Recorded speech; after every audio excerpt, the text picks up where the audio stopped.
Hello and welcome to the latest episode of the Lazy Days podcast. I'm back again with Jake and Matt. How you doing, guys? All good, mate. All good. Smashing, mate. Yeah, good. How's your day going so far?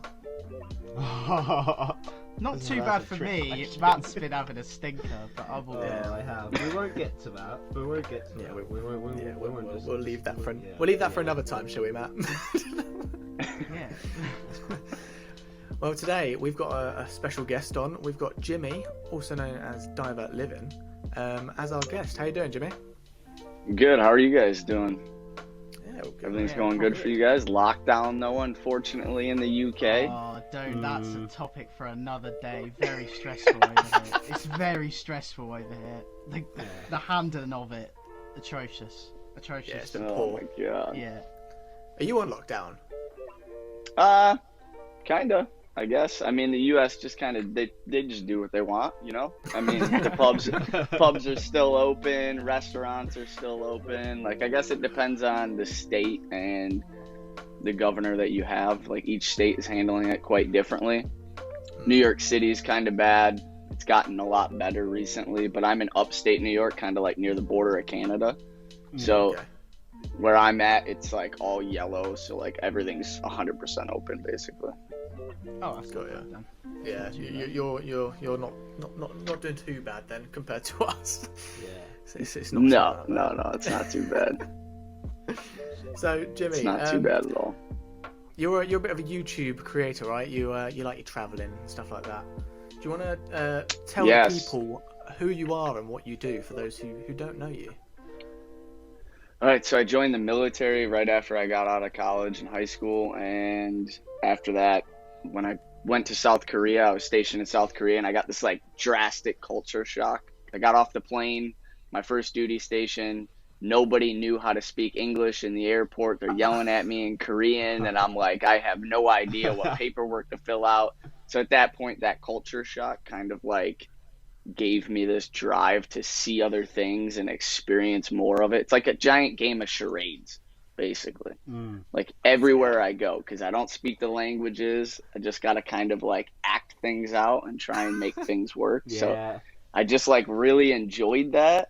And with that, I was like, how the hell do I travel? Because I want to travel more. But of course, I'm broke as shit. I just got out of the military. Like I got no money, just got out of college. I was like, how the hell am I going to do this?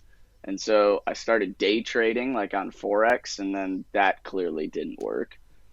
So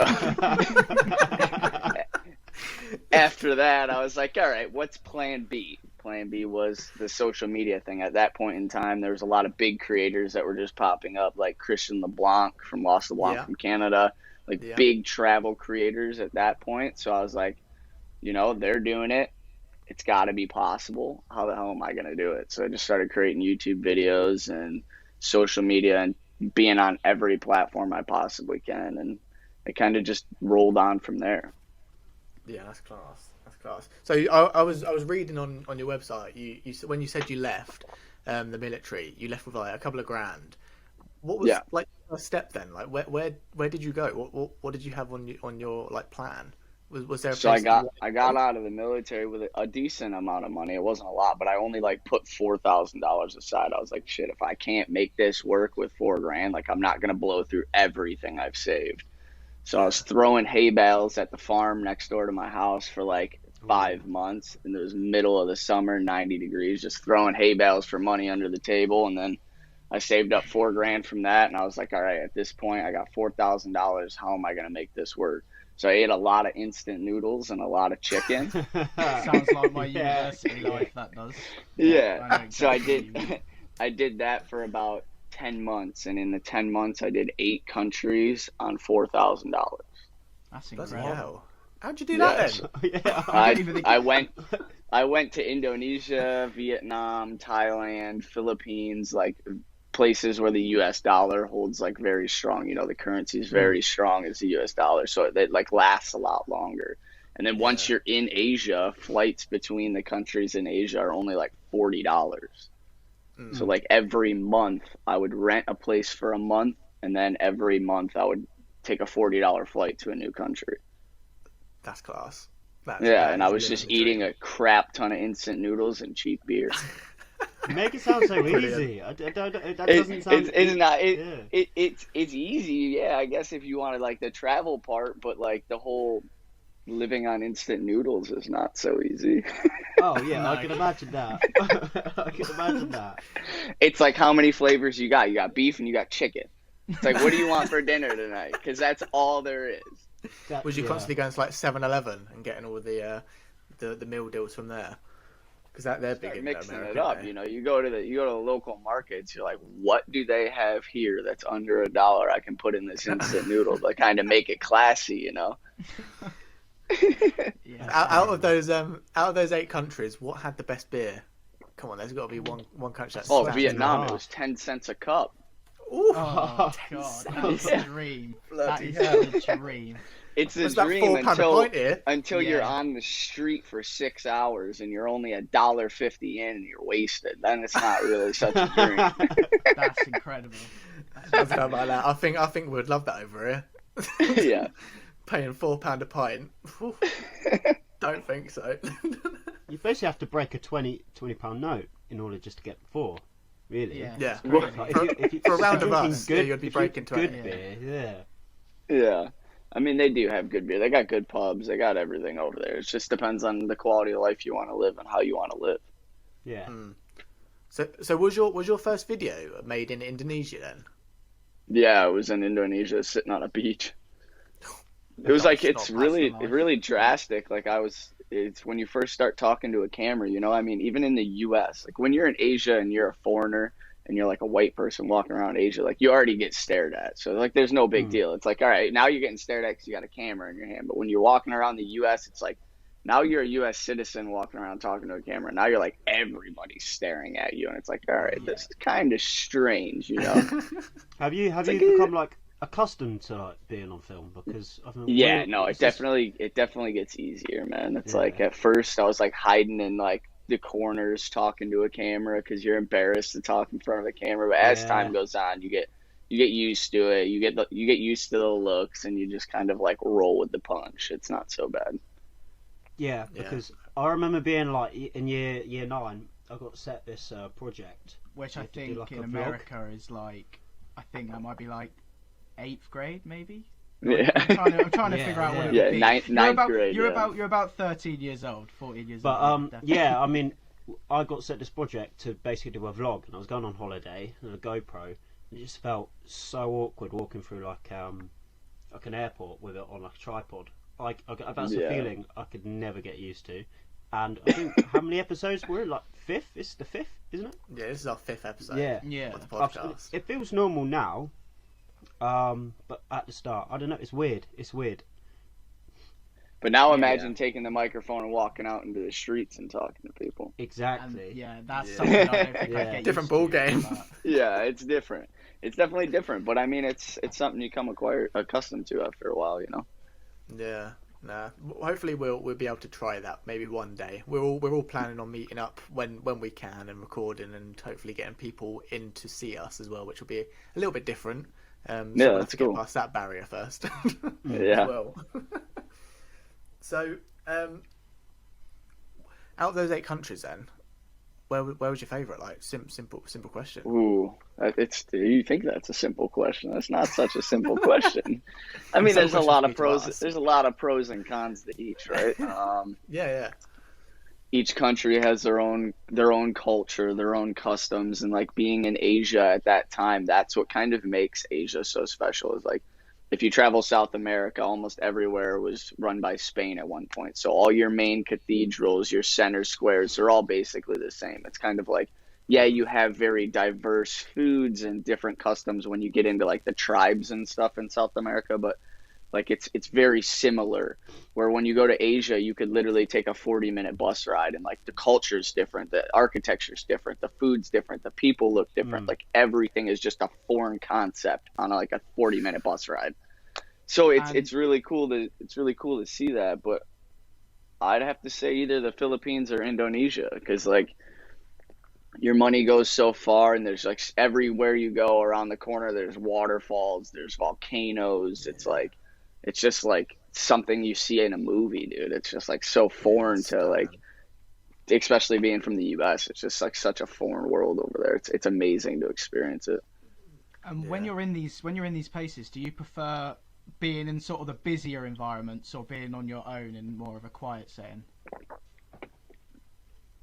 I definitely am more the quiet side. Like you can experience the city life and like all of that and the busy hustle and bustle, and it's fun, but it's only fun for like a week because then it's just like madness. After a week, you get accustomed to it, and you're just like, wow, this is just mayhem in the streets. At sometimes like you got 17 dogs and 4 people on one scooter, nobody's wearing a helmet, and the mom's carrying a baby.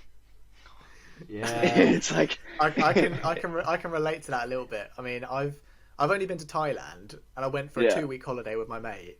And when I went there, that was like the furthest I've ever travelled. And when we got to Bangkok, I was like, my mate was like, "Are you alright?" I was like, "Yeah." It was so weird. It was so weird adjusting to it. Like you got all these tuk-tuks, all these people on like motorbikes cutting inside. There is no traffic control at all. It's just chaos. There's no, like, they have blinkers, but they don't use them. It's like just, it's madness in and out of people everywhere, and they just fit as many people on and in one car as they can. It's just the way of life there, and that's what makes it so special, you know, is because it's so different than everywhere else. For someone like me, I don't travel far. I've been to, in the last couple of years, it's just been Spain, really, which isn't exciting. Probably to you, isn't that exciting? But what would you say are the essentials when you're going to a place like this, either it's on your own or with one friend, and you're not planning on staying in like a hotel or something? What would you say are the essentials? So I would never really suggest a hotel, like to be 100% honest. Like I'm always going to suggest like an Airbnb or something because you get way more of like like for me, when I travel, I want to like experience as much as I can from the culture to the people to the food.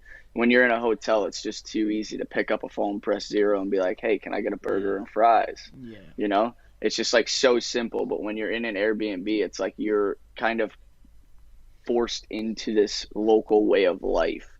And so for the essentials, I would say like always travel with like a travel credit card and like, you know, your bank card, so that like if something does happen, leave one in your room, one in your pocket. Like if something happens, you have a backup plan. Mm-hmm. But the essentials, travel insurance, you know, like the necessities, because you never know always plan for the worst because you never know what's going to happen. Better to be safe than sorry. 100%. Like it's like it can be madness, and like I was almost robbed in Colombia like within like 10 hours of getting off the plane. And it was just like at that point like you have no idea. Is that because they sort of identified you as not being a local? Is that Yeah, exactly. I mean, I carry a backpack with like $30,000 worth of camera gear in it, and I'm a white guy in the streets of Colombia. Like he literally looked at me, had an umbrella. It was some junkie, and he like came after me, but he tried robbing the taxi driver like 10 minutes before me. So the taxi driver ran up behind him with a wooden mallet and whacked him on the back of the head. And he dropped, and he took off down the road.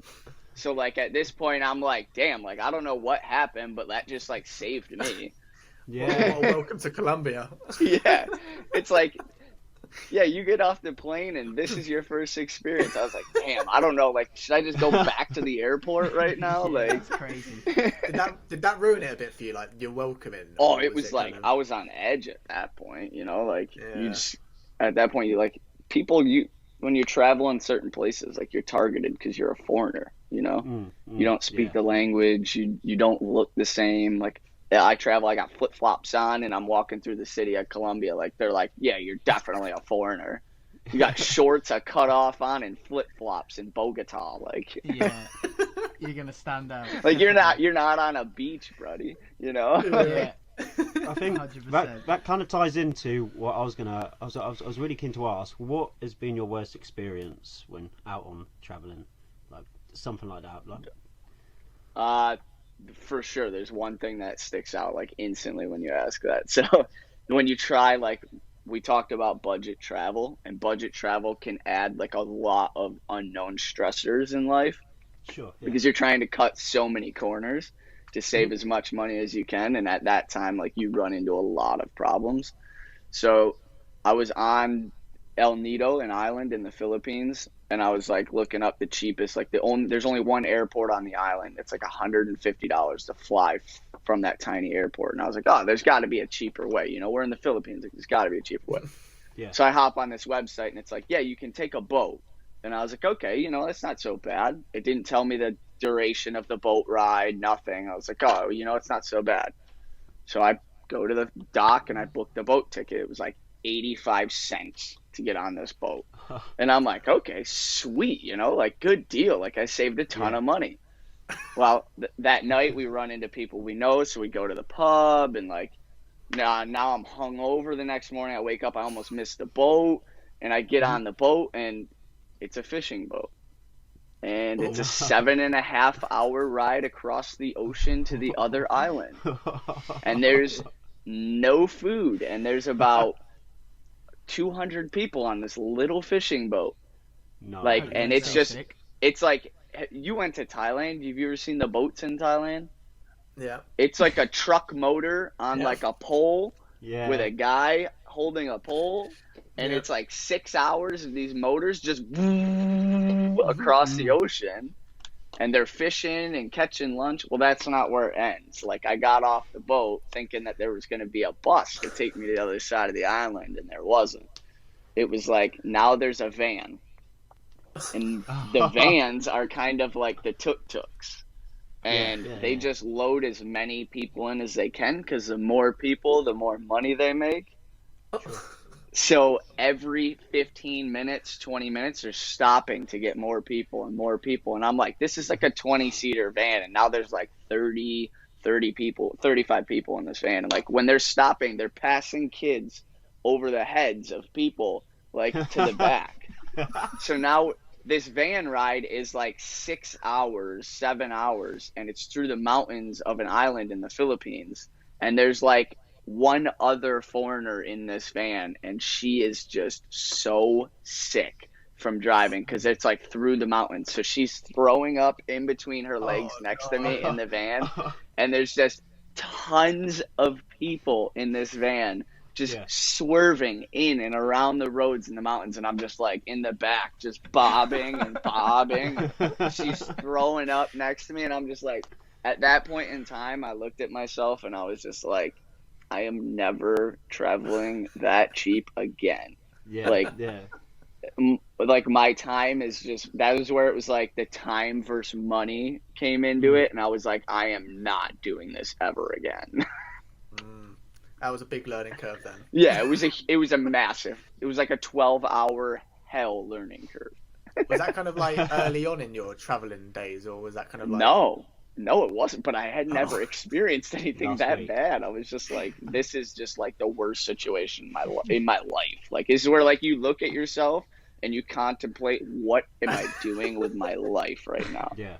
Okay. So we've had the worst experience. Where would you say probably the friendliest place you've been? You know, the most welcoming where you've been accepted. People wise, you'd say? Yeah, sure. Yeah, probably the Philippines. The Filipino people are incredibly friendly. Like, they'll stop you on the side of the road and just bring you into their home to feed you, like, just because you're a foreigner. Like, you ride around the streets and the little kids are like, they want to take pictures with you. It's like the people there are extremely friendly. And that's where it's like, you see like people, like when you go to like the islands and stuff, you see people on the islands, and some people don't have exposure to like social media or media in general. So there's like, they're kicking around coconuts, and the kids are just extremely happy. So instead of a soccer ball, it's a coconut, and they're just so extremely happy that you see what media can do, and it can like create this like want and desire for a life that you may not be capable of, you know, getting. Like, with your resources, some people aren't capable of building this certain lifestyle. So like, it's really good to see like the pure natural happiness. Yeah, that must be really humbling. Yeah, it is. Maybe you should go there, Jake. That might be a good place. Yeah, Good, if you want to go there, you let To me be know fair, when you go, and I'll be there. To be fair, we have got one of our best mates here is actually from the Philippines, and he's always said for us to go. He's always said for us to go. So who knows? That might be the first stop. Yeah, that might be the first stop. There you go. Lazy days trip to the Philippines, eh? They're really into their basketball. That's the perfect place to go. There you go. I think we should do it. Let's Lazy days on the beach in the Philippines. There you go. He's got the title for us there. There you go. You just sold us a new series there. I love that. I'd obviously have to get my girlfriend to drop the laptop off there. Yeah. Make sure she's actually on time. Yeah. Oh, good luck. You got to record offline though, because the internet it's damn near impossible. Oh no. Is there no like Wi-Fi signal like anywhere? So there is. But like you get a cloud. If a cloud comes over, like it's done. If like it rains, if the sun goes down, the internet drops. Like it drops. Like if a bird flies by, the internet's done. That's probably quite refreshing though, because then you don't have to rely on it. It is, but when you're trying to work from the internet, it's like, this isn't quite possible. I think that's one of the work, like my toxic traits. I go on holiday, I check has the hotel room, the apartment block got Wi-Fi, has it got good signal, man? That's for me as well. I would probably be able to enjoy my holiday a lot more if I'm not scrolling through TikTok. You know what I mean? Yeah.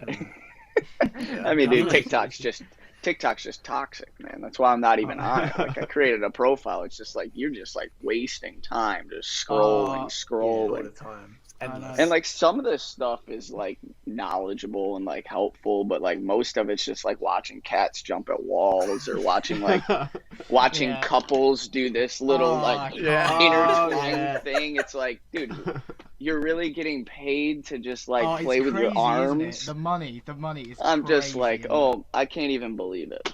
I'm just like, I'm not even doing that. Like I can't do it. There's too many social media platforms to be doing this for a living. We should get Addison railed and see what she reckons. Oh no! Oh bloody hell! So you talking about social media there? When was it like that you realised that your YouTube was like taking off and like you could actually make money off this? Like when was that? Was there a time that proper stood out and you was like, oh my god, this is going somewhere? Yeah. So I told you I did those like first bunch of countries on the $4,000. Well, it got to the end and it was like I still hadn't made any money on anything, and I was just like, dude, I'm running out of money like fast. And I'm like, I got enough money to get on a plane and go home, and then like maybe I could throw some more hay or like do whatever I could do, get a job and like save up some more to go back out and try it again. And then I was like, if I don't make any money soon, like it's done. Like I can't do this. I can't blow through all my savings. And my dad picked me up from the airport at that day, and like I came home and we had breakfast, and as soon as we had breakfast, like the channel got monetized.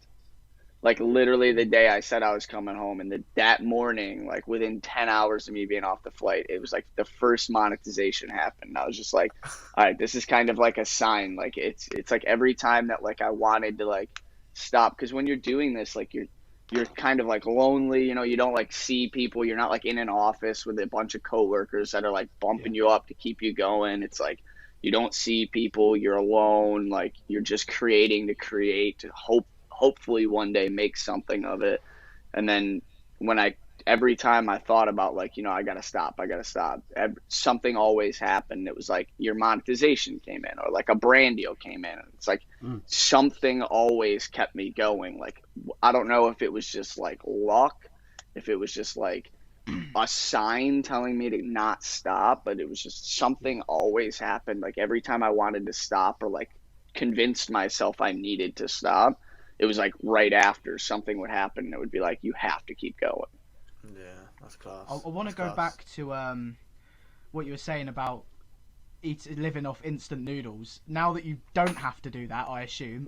What's your favourite cuisine when you've been travelling? Where would you say, if you want to go for the food, go here? Where would you say? It's like I don't eat a lot of crazy stuff, man. Like I do try a lot of stuff. Like I've eaten scorpions and like rattlesnakes and like tarantulas, and like I've eaten like mealworms, like the craziest things. Like I've tried it all, but Yeah. I went to Puerto Rico with my girlfriend on like a 9-day holiday. So I just this was the first time in 4 years I actually took a vacation, dude. And I ate fish tacos. Like, I hate fish. I ate fish tacos every single meal for like 9 days straight. Like, the fresh seafood and fish when you're on an island is just like, you can't pass it up. Yeah. So I'm just addicted to the mahi and the grouper now. Like, I can't get enough of it. But as in local cuisine, I'd say Thailand has like probably the best food in the world. Like, there's just like there's so many ingredients, there's so many flavors, there's so many options. It's like you walk down the street and you can feed your family for like $2.50. It's like insane. It's nuts. It's like the food, the flavors, the spices. It's just, you can't compare to it. Yeah. I mean, I have to agree, but that's the only place I've been to, so I'm just agreeing with you on that. But yeah. Well, you picked the best place for food for sure. Yeah, that was recommendations of my mate who's been there for a few times, and he was like, wait until you have like a proper pad thai or a masa man or a proper green curry and something like that. You just won't regret it. It was unbelievable. I'm here. It's like if I'm out with my buddies or something, and everybody's like, "You want to go get food?" I'm like, "Yeah," and I'm down in the city. Like, I'll go eat I'll try every time. I'm like, I got to give another Asian restaurant a chance. And like, I'm just so let down every time I go. I'm like, I can't even do this anymore. It's just nothing compared. And my friends are like, this is the best Asian food I've ever had. I'm like, this is not Asian food. Like, I can't eat this. Just Americanized, yeah. Yeah, it's like, it's just different. Like, they design the dish to the acquired taste of the locals, you know, because they like it more. Yeah, me and my girlfriend are going there next year, which we've been trying to go. We was meant to be going this year, but once again got cancelled. So we're going there next year, and I make her like a masa man or a pad thai here, and I'm like, it's good, but you just wait until you actually have it there. Yeah, exactly. You'll be blown away. It's just when it's cooked up in the same oil that's been cooked up into like the last week, and it's just like full of flavors. It's so good. Yeah. When you're sitting on a little stool on the road with like traffic going past. For someone like me and a million tuk-tuks. For someone like me and Jake who just still live off instant noodle, explain what is this? Hey, don't throw me into this. Well, me maybe. I don't know. You were throwing these words out, but I didn't know. Look, I've had Thai cuisine, but it probably wouldn't compare. So don't throw me into this. I'm conscious. I don't. I mean, I've had a Thai curry, and I think it was like ready made. No.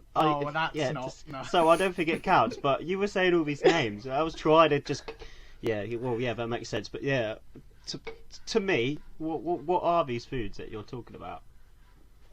So I mean, the local cuisines, they have everything, right? They have like pork, because like Thailand's one of those countries that they eat everything. They eat deer, they eat pork, they eat chicken. But the flavors, so they use a lot of cilantro, they use a lot of like mints, they use a lot of peanuts, and they love like fish sauce, so they add fish sauce to a lot of their dishes. But it's just like, if you go to certain, lemongrass is another big one. If you go to like even the number one grocery store in the US was like, it started in my hometown, and like you go there and like it's really difficult to find some of these ingredients, because they just only grow in like certain climates, and Thailand is one of those climates that they use the flavors, and they're very accessible, you know, like lemongrass or like fresh coconut milk. Just, it's very unique the way they cook and make their dishes. It's just an acquired taste. Like, if you like creamy, you like spicy, it's just like, it's a taste that like once you have it, you're like, I need that again. Yeah, definitely. So how many countries have you been to now? Like, can you actually tell us how many countries you've been 52. to? Wow. Oh. That's a lot. Yeah, that's a lot. How many countries are there? Oh, come There's a lot. It depends on how you want to go about it, because there's a girl that we met called, her name is Lexi Limitless, like Lexi, and she's the first girl under the age of 21 to hit every country in the world. Wow. And she just broke the Guinness World Record for it. She actually had to go back to a couple countries in order to get the stamp again, because the immigration officer only stamped half. And like when they only stamp half, the Guinness World Record won't work. They won't accept it because it's a half a stamp. Yeah. And like that's included. Now that's included like some territories also are counted as individual countries. Like Puerto Rico is its own country, but realistically it's also a territory of the U.S. So people, U.S. citizens can come and go as they please, but it's also its own country. God, yeah. So what are your goals for 2021 in terms of visiting countries? Where are you going next? What's the next place? Dude, my goals for Divert Living and like everything and traveling, like I just want to travel like twice a year at like 30, 40 days twice a year. Like it became too much to travel full time. Like you run into so many problems, and with COVID, you run into even more problems. So like I just did a large trip with my buddy Chris from the military. We did Serbia and Turkey. It was 21 days. Yeah, I watched your Belgrade video, yeah. Yeah, I shot like 1.87 terabytes in 21 days worth of footage. I mean, and I'm filming with 3 or 4 cameras all day from sun up to sundown, and then going home and editing. And then he's filming with 2 cameras as well. And at the end of the day, we swap footage, so we have twice as much footage as possible. So that way, like those videos, instead of doing like we used to do like 2 or 3 videos a week, now like I do 1 video a week. And that way, like that 21-day trip will last me until June 5th. So content-wise, so I'll travel 21 days, and now content-wise, it'll last me till June 5th. And that way, like I'm building like a photography and videography business that's like just recently started taking off. So it's more like weddings and commercials and family photo shoots and stuff. Sick, yeah.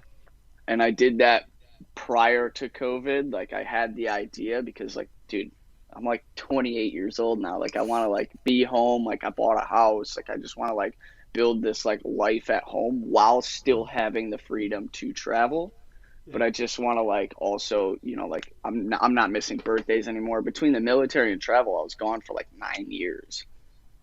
So like being on the road for 9 years is a long time. Yeah. Nice. So at that point, it's like I'm trying to like still have the freedom and capabilities to travel and see things when I want, but not be like, hey, dude, if you stop traveling, you're not going to make any money. You're not going to like have any income. So like that's where it's at when you travel full time consistently like that. If you stop, you lose everything. Like the entire business is gone. It's not like you have a storefront. Yeah. And like at first it's great and I love it. And like I don't regret any of it. Like it's the best time, one of the best times of my life, to see things and experience things. And I still want to be able to do that, but I want to be able to do that when I want. Yeah. I don't want to be like forced to be riding in a van with 30 people throwing up on me for 6 hours. Like nobody wants that. Good content. That's the content. Right? Yeah, it's great content, but how many times can you edit that and watch yourself be thrown up on? Like, you can only watch that so many times. You saying Puerto Rico was like your first kind of holiday? Like, proper holiday. In a long time. I'm guessing you didn't film anything, so it was your time to relax. I can't go somewhere and not film. Like I can't do that. No, I did film, but generally I'll film a video every day when I'm traveling, or like 2 videos a day. And like this was just like I film when I want. I was taking pictures, just like enjoying it. Yeah, much more. So it was nice. Yeah, it was definitely different. It's hard to get used to because I'm always like I'm that go type of person. Like I just like going, and it's like definitely something different. But it was good. Yeah. Was Puerto Rico nice anyway? Oh, it's beautiful. Yeah. The driving there is crazy. It's like Thailand though. Is it? You got the locals are drinking these. Have you guys ever heard like the rap songs? Like they're talking about gasolina. Yeah. Oh yeah. Like that's actually a thing. And that's like it's an adult juice box, and it's this big, and it's like 9% alcohol. Oh. And the locals drive around and they drink them like while they're driving. So like this 50-year-old man, I was driving into the city of San Juan. This like 50-year-old man, he's got like a gasolina in one hand, a cell phone, and he's driving with his knee, and he's trying to take notes on a notepad. and he's like swerving over into my lane, and I'm like, dude, the driving here is just insane. Like, just slugging adult juice boxes, tossing them in the back as he's driving down the road. I'm like, oh, this is nuts. I always thought gasolina was just like petrol. No, it's actually an alcoholic drink. That's what I thought as well. Yeah. Isn't it like a Fast and Furious song where they sing like gasolina? It is. I think it is. I've been. I think that's probably why I put 2 and 2. Yeah, I've been scrolling through your Instagram, and there's a few of the pictures that stand out, and I think some of them were America. I was planning a trip to go to the actual city of New York in December, but having seen you put up New Hampshire. Yeah, New Hampshire. I did that I did a trip through the Northeast last year during like fall foliage. And that's in America, right?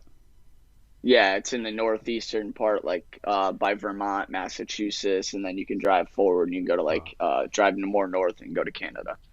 Having seen those photos, I was just seriously debating just cancelling it all and maybe going somewhere like that. Where would you recommend that has the same kind of energy, feeling like New Hampshire?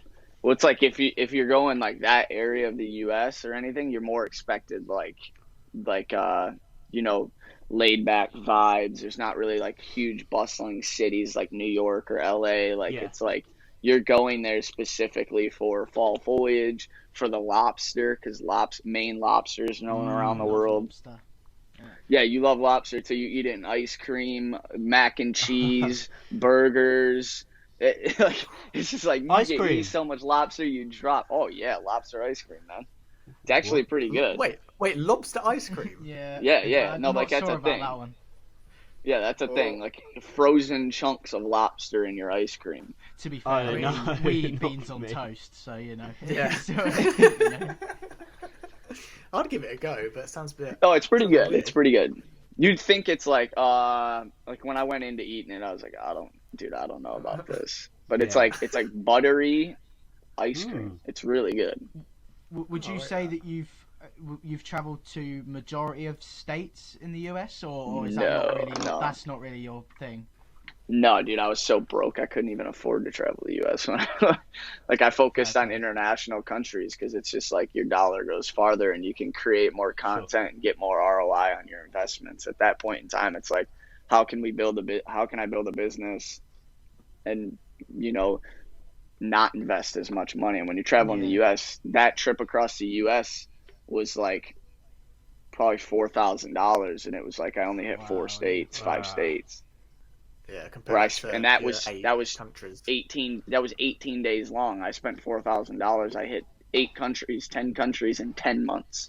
You know, it's just like your dollar goes a lot farther. The US is expensive, but I mean, there's a reason it's expensive. You get like a very high quality of life, a very high service. Like you walk into a restaurant, somebody's right there. Whatever you need, whenever you need it. Like it's just it's a different.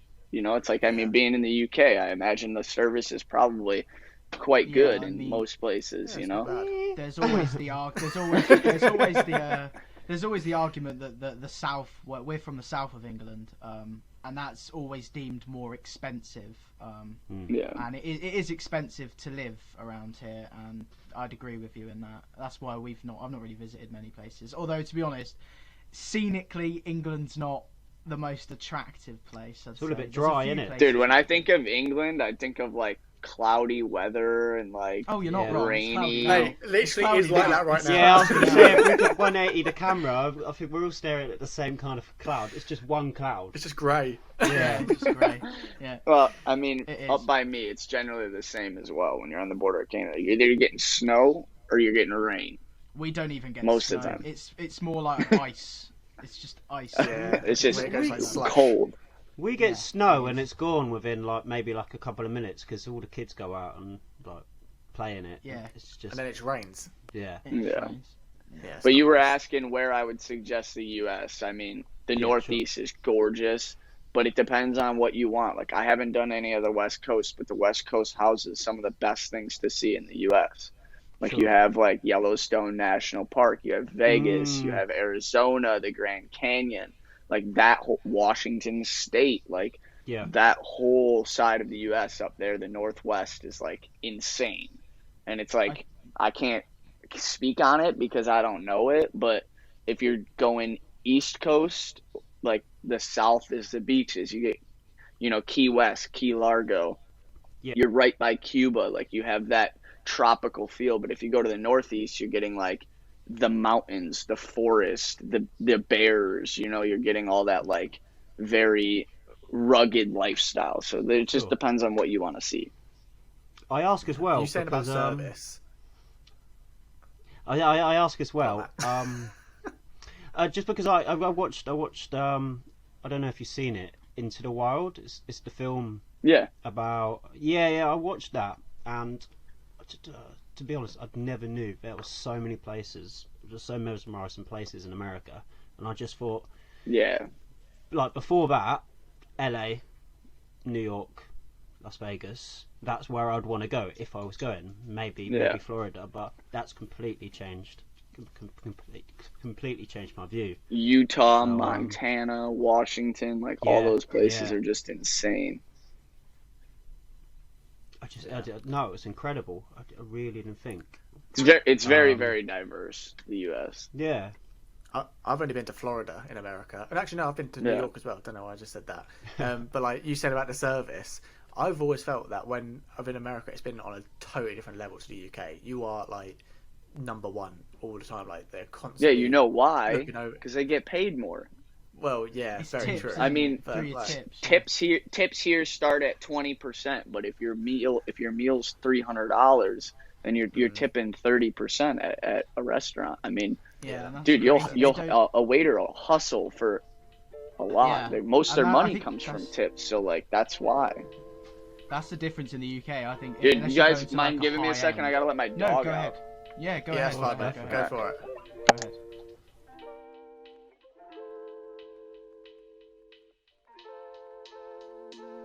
All right. Yeah. What dog you got? You all good? I got a pit bull terrier. So we rescued him from the pound.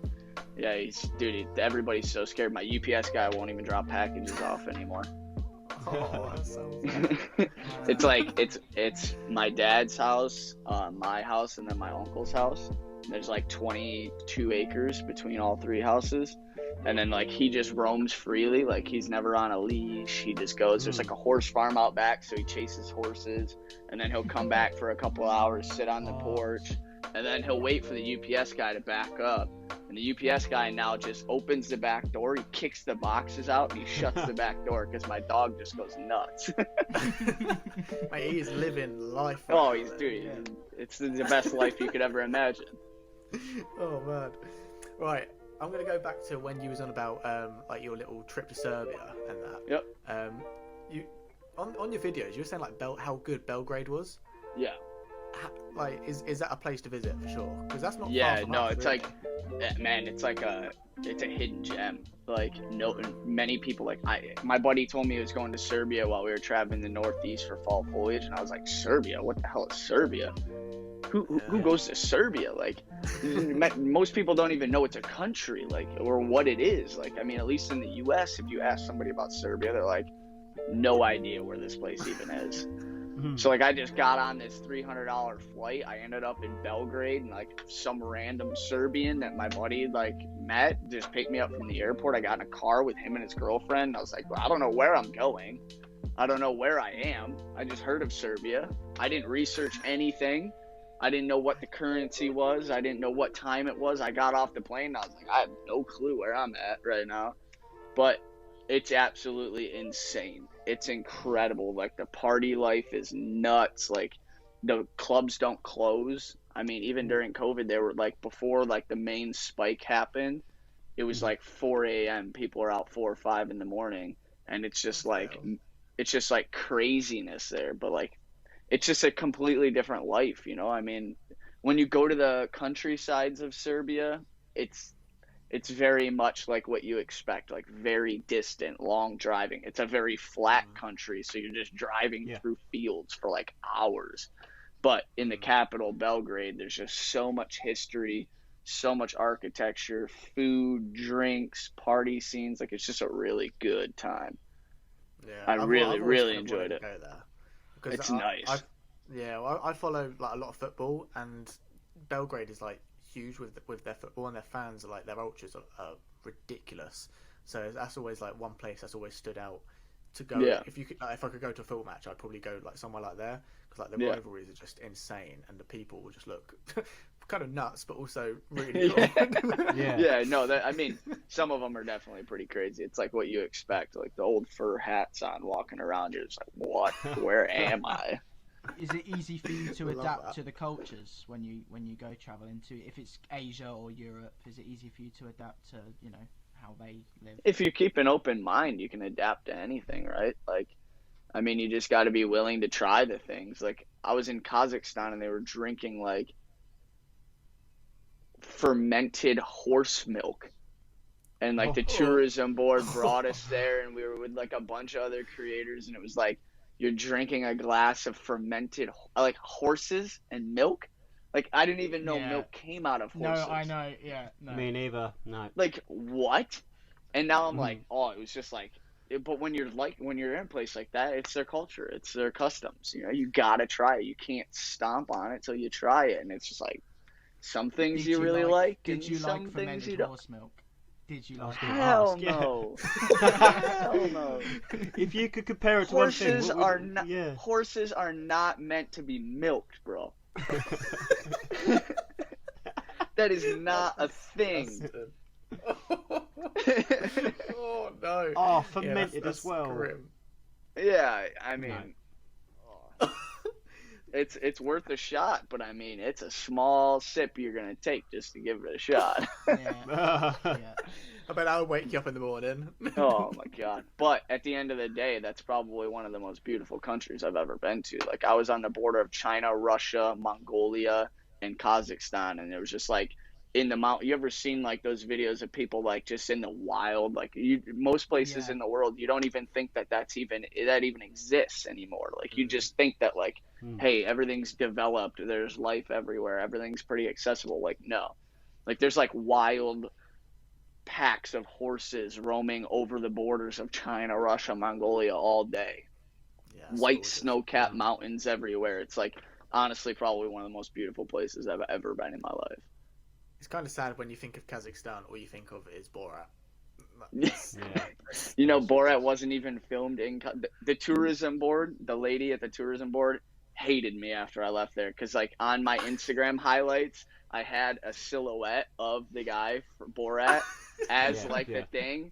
So like now I'm being paid to like promote the country, and then like on my Instagram it's like Borat as like she emailed me. She's like, can you please take Borat off of your Instagram? She's like, I do not want our country known as Borat. because that's what people think of. But at the end of the day, it's like, that's the first thing everybody thinks of. But at the end of the day, that you got to think like a country like Kazakhstan, that like it became famous because of that movie. So whether you think they're making fun of certain cultures or customs there, he brought so much media and attention to that country that they have to look at it in a positive way. Like, people wouldn't even really know. It'd be like Serbia. Like, if Serbia had somebody like Borat go film a video in Serbia, you'd probably have a lot more tourists in Serbia. Yeah. You know? So they got to look at it in a positive way. Yeah, it's a joke, but everybody knows it's a joke. Yeah, it's one of your things. You've got to take it by the chin and make the best of the situation. You kind of have to. Yeah, no, fair play. So was that fermented horse milk probably one of the worst things you've ever had, or is there something that can probably beat that? Yeah, no, that was definitely probably one of them. Yeah. like I got horses in my backyard, dude. They're not supposed to be milked. That's not a thing. That's not a thing. No, I don't even want to think about it, to be honest. But they do like horses are different there. They're raised to be eaten. You know, they're raised to be worked. Like, they eat horse meat. Like, that's like just a part of the culture and customs there. It's like when a horse is kind of like a cow in certain aspects. Like, they're worked. They're used for everything they're capable of being used for plowing the fields, for going to the grocery store, for milk, for meat. like the life of a horse is a lot different in Kazakhstan because of the way they were raised. They were nomadic people at one point in time. So as nomadic people, that's how they get around. That's how they develop. That's how they live their life, is because of horses. Imagine if they didn't have a horse in Kazakhstan, it would be like life would be 100 times harder. Yeah, it's mad. You don't think about those things, but then no, it's because we get in our cars and we go. You know, total different way of life. But I mean, you can't really get in a car. I rode in a van, an old like war van, 6 hours in the mountains to get to a hotel, and that like in the mountains of Kazakhstan. It was like in the mountains, like I'm talking like cliffs, like hundreds of feet down on the left side, and there's just like this old Soviet 4-wheel drive Volkswagen van driving through the mountains. It's like, but back before there was roads, how did they get there? They got there by horse. Yeah. Right. Well, I think we'll probably wrap it up very shortly. All right. But there's one more question that we all want to ask. This is something that we're going to ask everyone that comes on our podcast. We had a massive debate in our last episode. It basically took over the whole episode. So we've decided we're going to make it a question if we get guests on. But Harry, take it away. What's the question? So our last episode we was rating things from good to bad, basically. And the question that came up was, what is better, orange juice or apple juice? Very simple question. So, what is better, orange juice or apple juice? Orange juice with pulp. Yes. Yes. No, not with pulp. With pulp. Yes. Absolutely. Get out, Harry. Name a health benefit you get from apple juice. Please tell me how that helps you in any way. Enjoyment. I just get headaches. That's all I get. Headaches. Yeah, enjoyment. But sometimes you need actual health benefits. I'm you not don't saying get that from apple juice. I'm not saying I'd turn orange juice down. I'm saying if there's two in front of me, I'm going for the apple juice first. Take the L. Jake. Yeah, take that L and go. Now go pour yourself some orange juice. Yeah. Yeah. Oh, fantastic. Jimmy, thank you for coming on today. Thank you. Of course. Thank you for having me. Thank you. Yeah, thank you very much. And really appreciate it. In the future, if you want to come back on, I'm sure you've got so many more stories, and we'd be happy to. Yeah, of course.